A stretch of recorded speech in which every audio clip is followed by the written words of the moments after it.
ایک بات اور آپ کو یہ کہنی ہے کہ علماء کرام جو ہیں وہ آزادانہ کام کریں.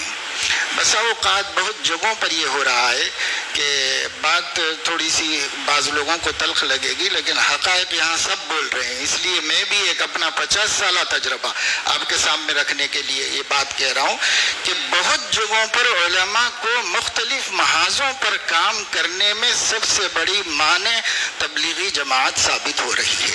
وہ ان کو کام مختلف محاذوں پہ کرنے نہیں دے رہی. ان بیچاروں کا اپنا ماننا یہ ہے کہ ان کے ہی ایک راستے سے آئیں. میں اس کی ایک چھوٹی مثال آپ کو دینا چاہتا ہوں.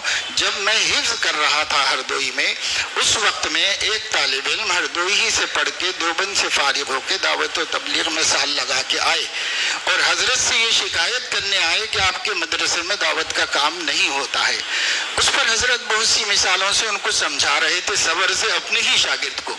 ایک مثال یہ دی کہ تمہارے گاؤں میں جامع مسجد ہے نا؟ کہا. اس جامع مسجد میں آنے کے کتنے راستے ہیں؟ تو انہوں نے کہا 3 راستے ہیں، داہنے بامنے سے راستہ ہے.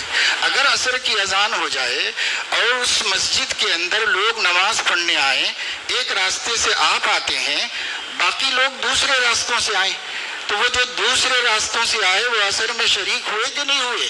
تو مجھے اب تک اچھی طرح یاد ہے کہ انہوں نے کہا کہ میں تو یہی کہوں گا کہ میں جس راستے سے آیا اسی سے آنے والے کی نماز ہوئی. یہ چیز اب بڑھتے اتنی ہو گئی ہے کہ کئی مہاراشٹر میں تو اس قدر مشکلات ہیں کہ کوئی کام کسی دوسرے کو کرنے ہی نہیں دیا جا رہا ہے. تو میں علماء سے اللہ کے نام پر اپیل کروں گا، دعوت و تبلیغ کا مکمل ساتھ دیجیے، بھرپور ساتھ دیجیے، باہر سے دیجیے، اور آپ جو ہے اپنا کام، اپنی ذمہ داریوں کو تمام محاذوں پر دین کو زندہ کرنے کے لیے سنجیدہ ہو جائیے اور اس طرح کام کیجیے. یہ ایک بڑی مشکل میرے سامنے ہے، اس وجہ سے میں نے یہاں بیان کر دی. وہ یہ ہے کہ آپ کا تجربہ اس کے خلاف ہو، میں کسی سے اختلاف نہیں کرتا. اللہ کے گھر کتنے